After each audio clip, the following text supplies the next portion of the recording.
So in this problem, what is the value of k? If the given would be the sum of the reciprocals of roots of this given equation.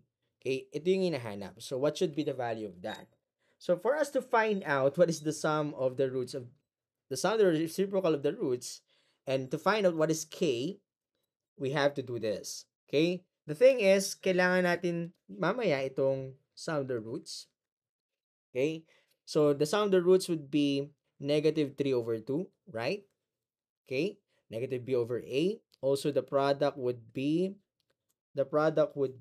k over 2. So these are the following information that we need later. Now, how do we visualize sum of the reciprocals? So that is, if we have roots, kabaliktaran lang yan. So we have the sum, which is add 1 over r over plus 1 over s.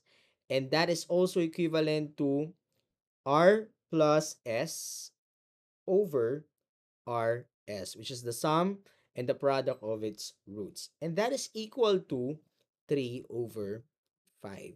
Okay, so this one. Now, that the next thing that we need to do is to finally find out what is the sum of the roots, which is negative 3 halves. So we have negative 3 halves here. Okay? All over, okay, ayos ko lang yung equal sign ko. So, all over the product of the roots, which is k over 2. So, k over 2. And that is also equal to